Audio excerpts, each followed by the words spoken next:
Well, if you're a homeowner and you're huddled around the radio, tuning in, listening... Do people still huddle? I think they do.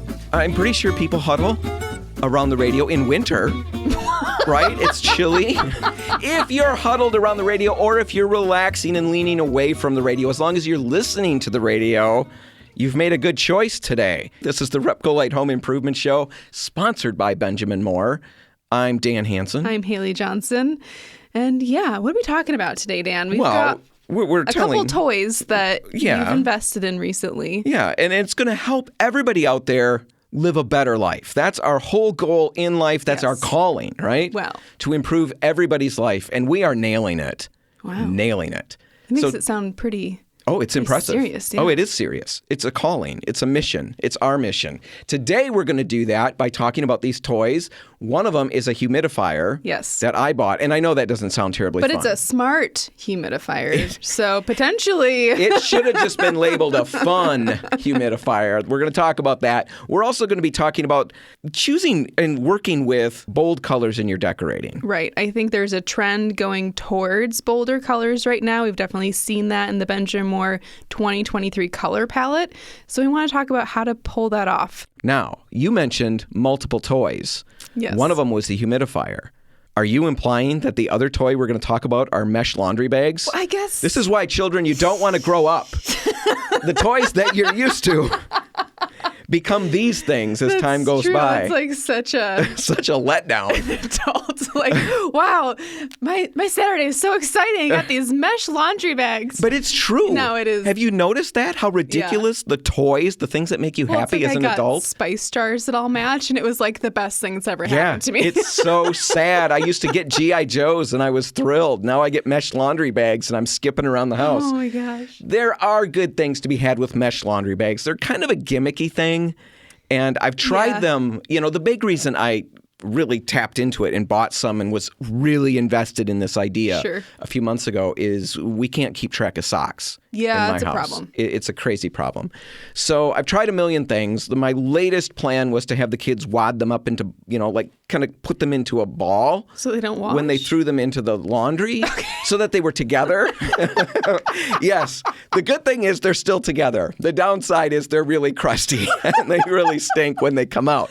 So then I bought these mesh laundry bags thinking this is the solution. Yeah. And you know what? It's still not washing. Now, it could be because I'm filling them too full. Okay, well. When the bag goes into the washer looking like a beach ball, that's probably too full. Yes. And I shouldn't be surprised that the ones in the middle aren't washing. But anyway, the laundry bag, as a laundry bag, I'm still fine-tuning. I'm still, jury's out. Whether I like it or not.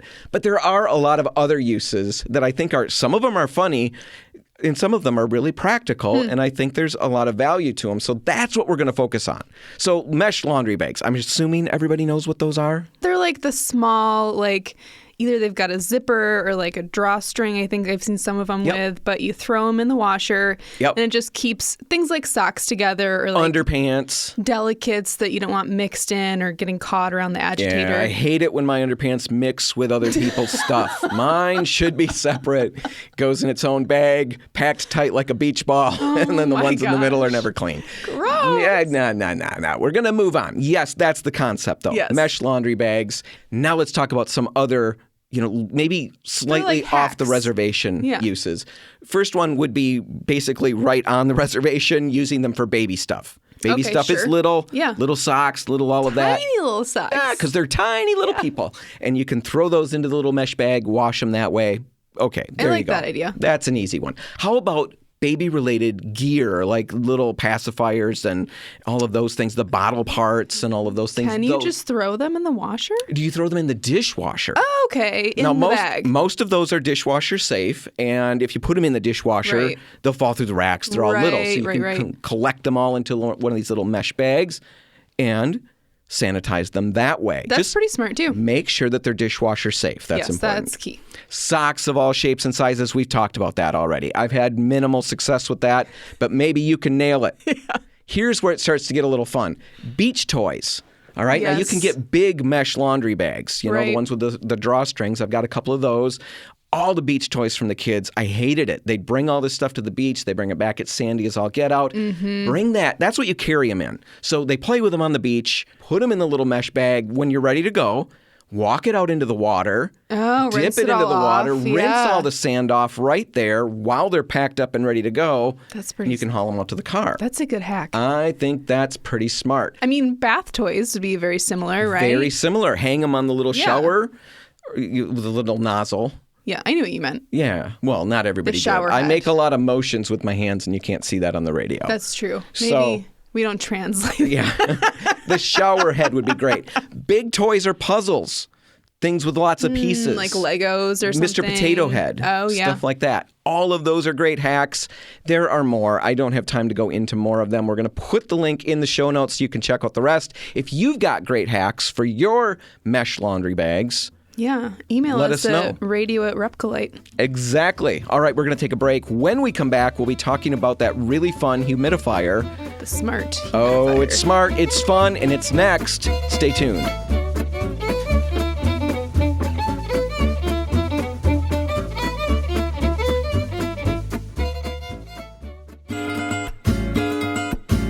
Well, Haley, I don't know if you know this, but Hansen's disease? Leprosy. Did you know that? I did not. Yeah, that's something my dad was very proud to tell us all years back. I remember when I was little and first hearing that we had a disease named after us.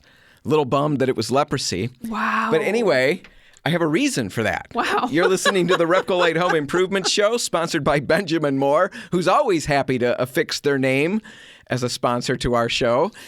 Anyway, I'm Dan Hansen. I'm Haley Johnson. And we're here talking about, I started talking about Hansen's disease, leprosy. And I have a tongue-in-cheek reason for bringing this up. I thought we had it. What? Hilarious, I know. No, bloody noses, chapped lips, all kinds of skin problems. I thought either it's leprosy or maybe we need to get a humidifier. Since I am always calm, cool, and collected in my thinking, I opted to get the humidifier first, and turns out that's what it was. So breathe a sigh of relief. No, humidifiers, they do a huge service to our homes. Oh, yeah. I think they're highly underrated. I got a humidifier in my bedroom a couple years ago because I deal with a lot of eczema and dry skin. So does my husband. Not leprosy. There's a difference. And a humidifier has really helped a lot. Yeah, it licked that problem too. Well, that's probably... Well, figuratively, I guess, in a way. I mean, it's almost like saliva. Anyway, if you're not aware and you don't have a humidifier, right. there are some things you should realize that, if you're waking up with a sore, itchy throat every morning. Dry eyes, coughing, bloody noses, static. You get out of your chair, you slide across the room to change the channel. Nobody does that anymore because we've got remote controls. But if you go off, to get a snack, that's more likely, and you touch the cupboard door and you get a pop, it's probably because the air is too dry. My cat Burger always gets shocked in the living room because we don't have a humidifier in that room, and we've got big, it's an old house. We've got these giant vents blasting hot air. And every time I get up to pet the cat, he gets a shock during the winter. Does he feel it? Oh, yeah. I mean, he has to. He's getting trained not to get pet. Wow. I like that. Anyway, I don't like that. I don't endorse that. No. Don't endorse shocking cats. No, not at all. Get a humidifier. Anyway, there's so many things that it will solve or can solve. Yes. One of those things is even guitar problems. And that's honestly what got me down this whole trail in the first place, and we'll get to that. But let's talk about a few of the things that humidifiers will help. Right. And then I made a purchase, and it's been working out so well, I want to brag about it, but kind of, give you maybe a review, a mini review. Yeah, I would a recommendation say a mini review about a system that I've got that's working so well. So let's talk about some of the things that humidifiers will do. Here's a really fun one right off the bat. Since we started talking about diseases, okay, good. Let's talk about more diseases. Bacteria and viruses cannot travel as well in moist air. So think about that. That's very interesting. Really interesting. There's a study from 2013, and it turns out that increasing humidity levels to 43% or higher will substantially minimize the capability of airborne viruses to cause illness. Well, I guess that makes sense. I mean, they sell like those Vicks vapor humidifiers. When you're sick, you're supposed to like put one of those in your room. Yeah, I thought it was just to help you breathe, but who knows what exactly it's doing. But for the numbers people, because there are numbers people out there, even on a Saturday morning, they want to know the statistics. Yes. Give me the stats. Tell me the numbers, Dan. Well, I can. So over a span of 60 minutes in this test, that's the time they were running these particular tests, a virus was between 70 and 77% effective in environments of less than 23% humidity. Oh, wow. So if the relative humidity in the room was less than 23%, the virus was 70 to 77% effective. Now, in the same rooms, for the same time frame, when the relative humidity was bumped up to 43% or higher, the virus was only between 14 and 22% effective. Jeez, so what a difference. Huge difference. That's kind of crazy. Yeah. So anyway, it's all about Forget washing your hands. Just get a humidifier. Right. It all spreads in the air. Joke. And the yuck can't spread quickly that way. Yeah. No, that's very interesting. Yeah. So I wouldn't have thought it would be such a dramatic difference. 77 to 14. Exactly. That's huge. You heard it here on the RepcoLite Home Improvement Show. And we're believing an article that we read online. Yes, thank you, Dan. If we're wrong, that's not my fault. All right, another thing it will do, moisturize dry skin. So before you rush off to the leper doctors, the leper doctor, consider see a dermatologist or something. Yeah. I don't know how it works anymore. My real only familiarity with leprosy is from Bible stories, so I'm not really sure how it plays out in the modern world. Anyway, dry air sucks all the moisture out of our skin. Just pull it together, Haley. We're professionals here. And it leads to chapped lips and dry, flaking skin, even premature aging. Well, that's... Nobody wants that. For the vein. Yeah, I want to stay young and... supple. Shiny. Yeah, supple. My skin is smooth like a baby's bottom. And it's because I've got a humidifier. Humidifiers will help with that. Even like bloody noses too. Like that's something that I deal with during the winter time is like just breathing through my nose at night and then waking up with... That's why I mouth breathe. Oh, okay. Yeah. Anyway, it's going to help me with that too. You'll sleep better if you've got a humidifier, and you're going to feel better. So if you do sleep with your mouth open, and honestly, I do want to talk about this. I'm not going to get into it now, but I ran into an article about taping your mouth shut. People are doing that, yeah. Yeah, for sleeping. People have wanted to tape my mouth shut during the waking hours. Nobody suggested that I do that while I'm sleeping. We're going to talk about if that's a good idea or not. Spoiler, it's not.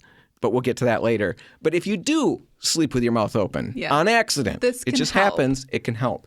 And it will not just get you better sleep, but it makes you feel better. Your throat isn't always scratchy all day long. All of that is good. It protects furniture. You know, I mean, wood getting dried out, it starts cracking, glue comes apart. And guitars. And that's what got me started on this whole thing. We've got guitars that I've been noticing I'm really struggling to keep them in tune. And stuff like that. I start doing a little digging. I had already known some of this. Sure. But, I hadn't dug into it as deeply as I should have. Well, and you just got a really expensive guitar, so now you care. For me, it was very expensive. It's not expensive for a lot of people, but for me, I was really pushing it. And it scared me. All the things I need to do. There's all kinds of stuff that can go wrong. The wood can crack. Glue joints can separate. It can be a nightmare to fix. All of that. So you've got to get a humidifier for the guitar. Now, guitars have all these they're like little personal humidifiers. They'll fit in there, and you can use those that way. And I'm sure those work just fine. The people at the stores that I was talking to recommended just skip those and go straight to a regular room dehumidifier if you've got a space that you're using for your guitars, which we do. So anyway, all of those reasons, the potential leprosy, and having the good guitars, the diseases, skin dryness. We wanted a humidifier. So my family dug into it and we bought one and put it in. And I've had a ton of great fun with this. I mean, as much fun as you can have with a humidifier. Yeah, I've got a little bit of humidifier envy, to be honest with you, because I've got a humidifier, but it is not like yours. Well, I'm going to give you all the info you need. Now, if you're going to be jumping into getting a humidifier, you've got one, but maybe other people are thinking that, I want to solve some of these problems and jump in. I've got a recommendation. I'm going to first give you some basic things to keep in mind. First off, you got to make sure that what you're buying is big enough for the room that you've got. Yeah, that's crucial. All of them will tell you how big a space they're covering. Of course, pretty basic. Make sure you do that. Consider how it's filled. This is another thing to think about. I had one that was bottom filled. Yeah. Nothing that's bottom filled is great. Not a big fan of that. Off and fill it. Yeah. Yeah, it was messy because it would always drip all the way back. The one I have now is top filled, so I just have to haul a little pitcher in there and pour it. I like that a lot better. Think about how well it breaks apart for cleaning, because you do have to clean these. Right, or like change the filter. That's important. Definitely look into that, and then read reviews. You know, there's a lot of reviews out there that will help you figure out what you need. Now, for me, I ended up buying a Govee, Govee, Govee Smart Wi-Fi humidifier. And then I bought also a Govee Smart Hygrometer. Now, hygrometer is just something that's going to measure the temperature, and then it also measures primarily humidity, right? I did a fair amount of research, and these two for my space seemed like the best bet. The whole expense, putting both together, was about $70, so not bad. Okay, not bad if you're buying two separate things like that. Right. Now, it is for a smaller room. You know, the one that I bought will cover about 160 square foot. Okay. That was the room that I had. And I think the humidifier itself was $60. The hygrometer was another $10. All right, not terrible. Anyway, I got them because they can be paired. Now, it's very interesting, and it's something that's a little bit, you wouldn't expect it. I expected that when I buy one, I could set a smart one. Right. I could set a certain humidity, and it will just maintain that, like a furnace maintains. It turns out a lot of them don't do that. Wow. If they've got the hygrometer built into it, it will achieve a certain humidity. Sure. But sometimes you got to turn it on to do that. It will maybe automatically turn itself off, but you've got to automate. It's not the smartest. It's kind of smart, but not brilliant. Right. Now, when I bought these two, they pair together, and now I can do exactly what I wanted. I set a target humidity, and it will turn itself on and turn itself off. And it just maintains that level that you want. It maintains it, right within about a 2% up or down, plus or minus kind of a range. I mean, that seems like what you want. If we talked about, that ideal humidity being around 43%, how do I know what I've got going on? Right. And how do I maintain that? I mean, this does it all for you. Right. Now, like I said, a lot of them will tell you what it's at, because they've got built-in hygrometers, and it will sense where it's at. But it doesn't turn itself on and it doesn't turn itself off necessarily. Built in too. I mean, does it give you a different or inaccurate reading because it's directly next to where the water is coming out of the machine? That's the other thing I liked about this system is that I can put the hygrometer on the other side of the room. Yeah. So it's measuring the air over there. Right. Not at the machine itself where it's kicking out the moisture. Accurate. It seems like I'm going to get a better reading. I've been going for about 3 weeks now with this.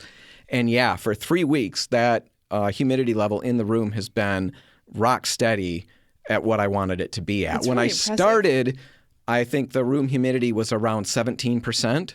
Okay. So yes, my guitars, hopefully they've survived. Yeah.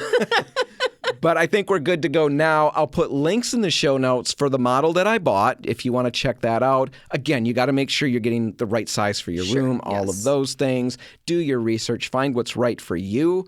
But it's really worked out well. The bigger point overall is just if you're struggling with any of the things we talked about earlier. Yeah, especially this time of year. I mean, I think everyone deals with some of those things to some extent. Yeah. A humidifier might solve those problems. Check it out. Now, all right, we're going to take a break. And for the Detroit listeners, we're going to be playing a RepcoLite Rewind. So you're going to want to hang around for that. For the Grand Rapids listeners, you get news and all the stuff that happens on the bottom of the hour. Woohoo! So everybody's going to be excited. It's all great stuff coming up. And then when we're back, we'll be talking about how to choose bold colors without burning your eyes out. Yes. That's all coming up next. Stay tuned.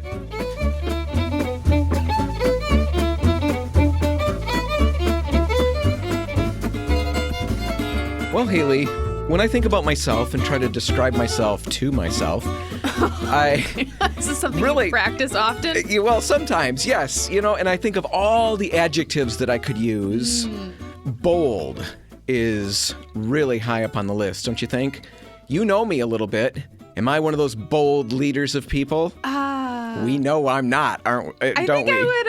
I would call you eccentric. Yes, I'm eccentric.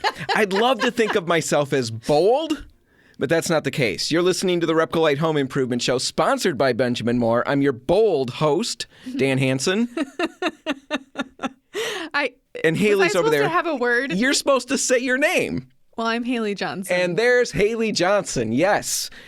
Here we are. Bold. That's. I had a point for all of that, Haley. You derailed me when you didn't jump in with your name. Anyway, I'm not terribly. Like I should have something. Like now I want an adjective. Oh, you want an adjective. My name. Maybe if you're bold Dan Hansen, who am I? I don't know. You're slow to respond. I'll give you that. Yeah. But anyway, bold. I had a point with that. Yes.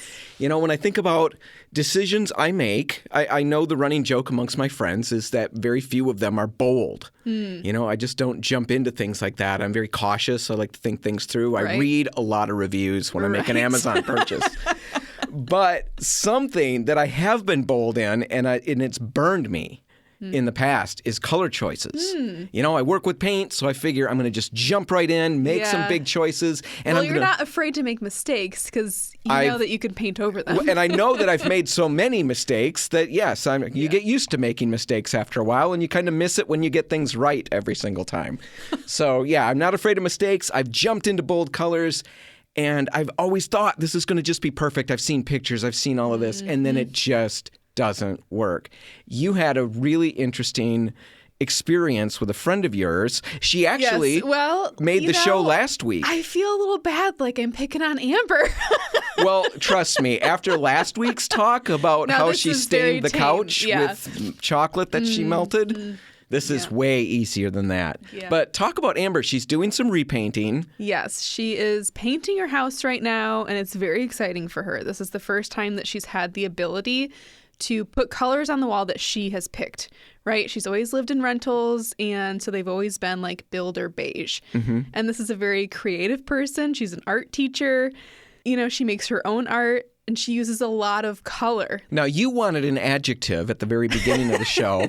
Maybe we could say Haley is giving and kind, because Amber is doing this because of a kind of a unique Christmas present from you. Well, I knew that she's been really wanting to paint, and it's just not in the budget right now. And so I thought, I'm going to give her paint for Christmas because it's hard to live in a space that you can't fully make your own. Yeah. And I really appreciate the value of that. You know, I'm a person that's been lucky enough to live in a lot of spaces where I have been able to paint, and I know the effect it has on my mood. It's, you know, it sounds a little dramatic, but no. I think it's really interesting because we're going to get to the bigger point, and that's decorating with color and how do you do it. But it's something we talk about pretty much every Christmas, you know, give the gift of paint. And it is a good idea. I know that deep down, but now you've literally done it. And she actually called it her... the best Christmas present ever. Yeah. Like the best possible present she could have ever gotten. Because paint color has so much of an effect on how we feel in our spaces. And we spend so much time in our spaces. Right. And I think that we spend so much more time in our spaces when we like them. We certainly spend happier time when we like them. So anyway, Amber's got this great big gift of paint from Haley, the all-giving, all-kind Haley. And Amber kind of reached out to you for some color help.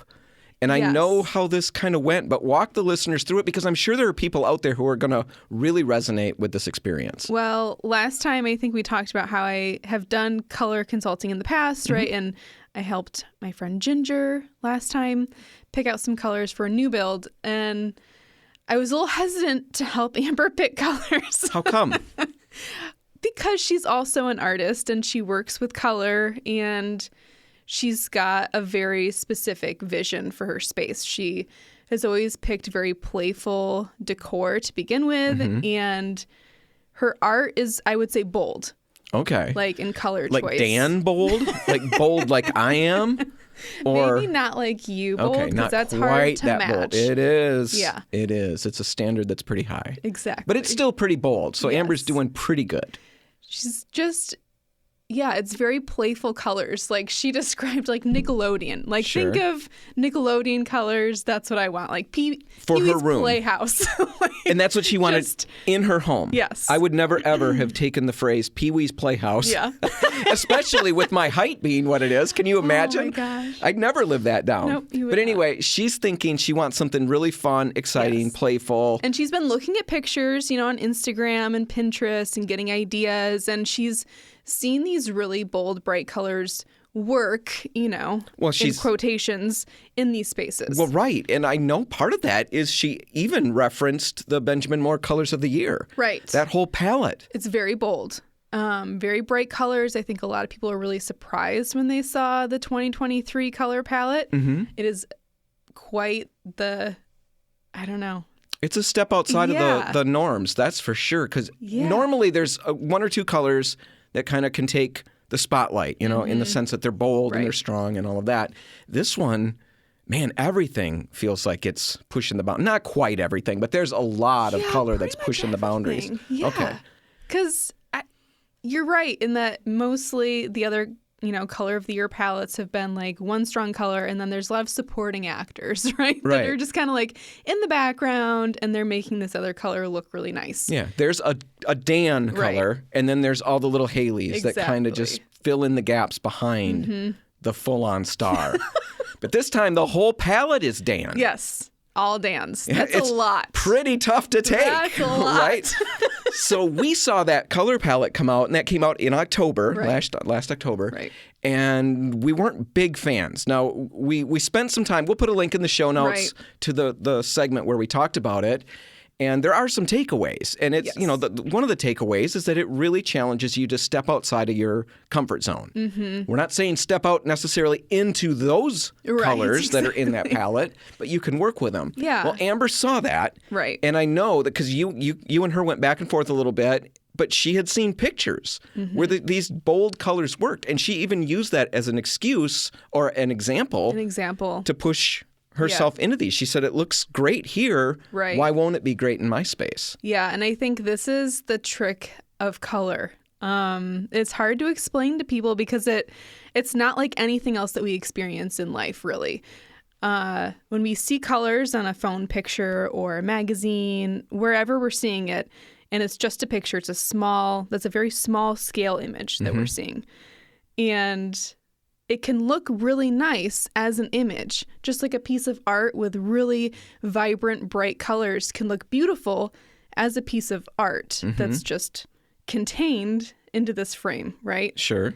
Experiencing those colors is a completely different thing. Living in them, it's like I appreciate the sun, but I don't want to live on the surface of it. I think, that makes sense. I think people can appreciate our podcast and our radio show. But spending 24 hours a day with me, you spend a lot more time with me. Yeah. I'm high energy. I need breaks. Yeah, you need breaks, definitely. You can't have all day and all the time. Nobody. That's why God invented sleep, literally for me, so I get a break from it as well. But anyway, that makes a lot of sense, but it is so tough to understand that. Right. And it's especially tough because it's not something that we do in our daily lives very often. Pick colors? Right, okay. Exactly. And then make them big, right? Maybe we pick a crayon color or a marker or a paint color for a small, contained space. But picking a color and then making it as large as a room is not something that we experience very often. So let's talk about what Amber did. Yeah. Now we're at about 10 minutes. So I don't know how much further you want to go with this. Do you want to take a break? Catch it on the other side? All right, let's quick set. Yeah, I guess let's do that right now. Let's take a break right now, and then when we come back, we'll set up what Amber did, what she chose, and then Haley's got some ideas for how you can get bold colors, but without burning your eyes out of your head. Yes. So I'm kind of tipping their hand. Amber went a little far. But she's back now. Yeah. Anyway, we'll take a break, and we'll be back with the RepcoLite Home Improvement Show in just a minute. Stick around.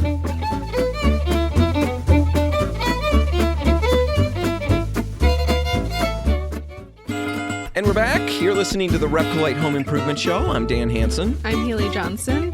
And I'm telling another story about my friend Amber. Yeah. It's a nicer story, though. And Yes. if you don't listen every week, you have no idea what we're talking about. But just to be polite and let everybody in on the inside joke, last week we talked about a steamer that Haley has that cleaned out a couch, a white fabric couch that Amber was visiting, and she brought a little handful of Andes mints with her and forgot that she had them, melted them on the couch. She got up from the couch and looked at all the melted chocolate. Haley had some very colorful explanations for how she described and what it looked like. But anyway, it was all cleaned up. The steamer was great and saved the day. And we've got links in last week's show notes if you want to check out that steamer in case you have people who come over and like Andes mints as well.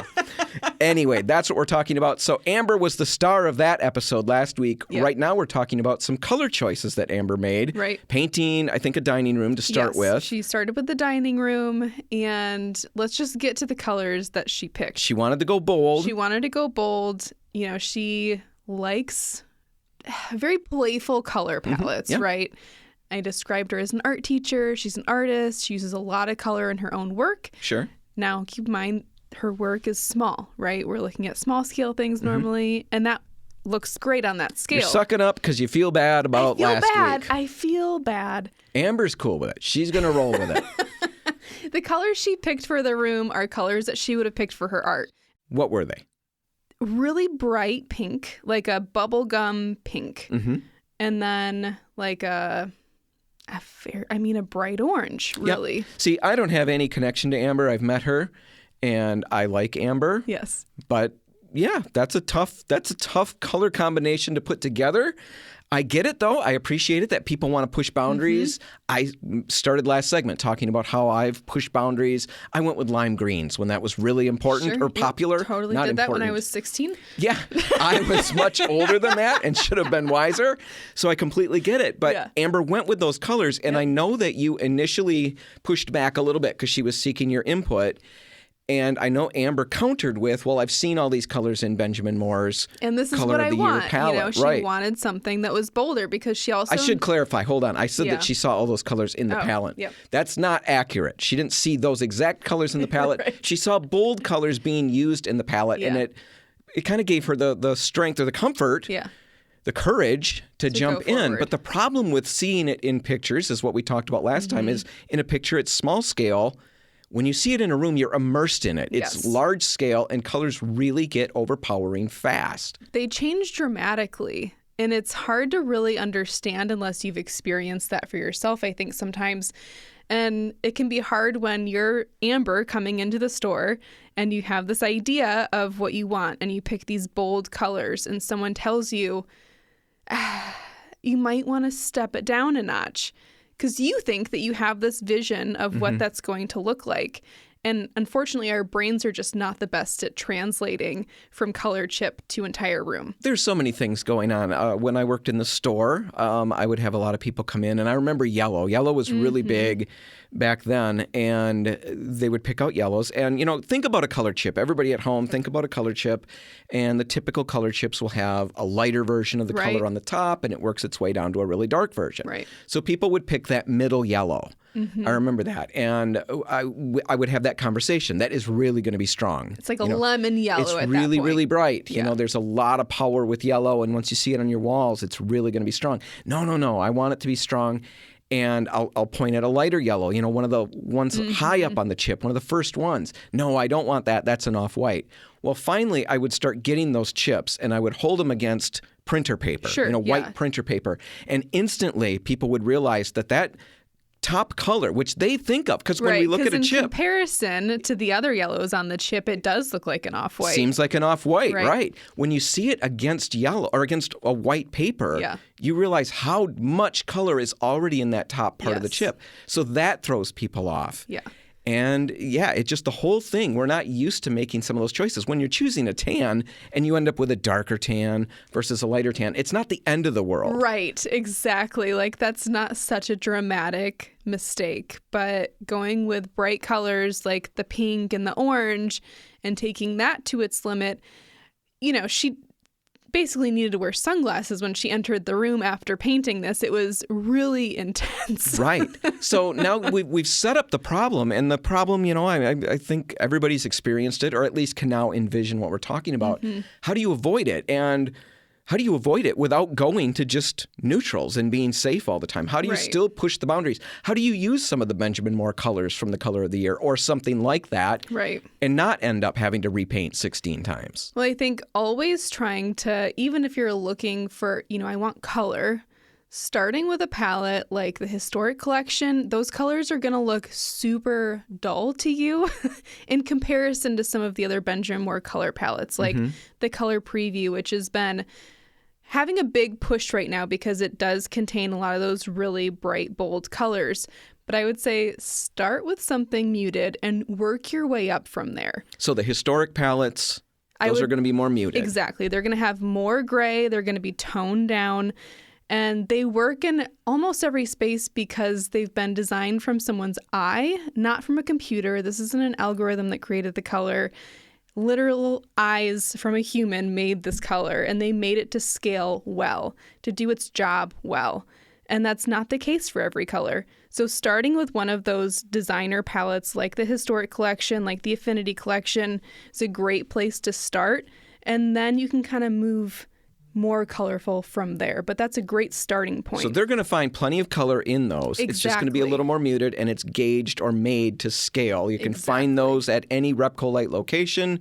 You can find them online, all of that. BenjaminMoore.com, you can find those palettes right there that way. So start with that. Anything else that you've got for people? Sample. We talk about that all the time, but I know with bold colors, you're pushing it a little further than the normal sampling. Right. Let's talk about normal sampling quickly, and then show the difference with some of these colors. I think normal sampling, people paint, like a 2x2 foot square on the wall and call it good. Right. You can buy Benjamin Moore color half sample or half pint samples. Yeah. They're not half samples. It's a full sample in a half pint. So I think they're right around $5, something like that. Yeah. A really inexpensive way to get the color, brush it on the wall and take a look at it. Mm-hmm. And like Haley's saying, you're doing like a 2x2 square. Yep. Getting a nice view of it that way. When we're talking about some of these bolder colors, I would say paint an entire wall if you can, or as big as you can possibly go with that half pint sample and still doing 2 coats. Because the other thing with these bright colors is that they're going to need more coats than something that is more muted.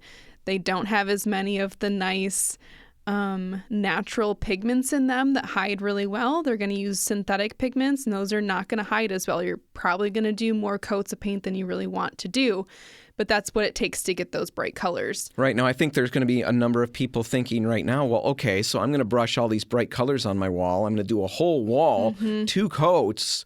What if I hate it and I've got to cover over it? Isn't that tough to do?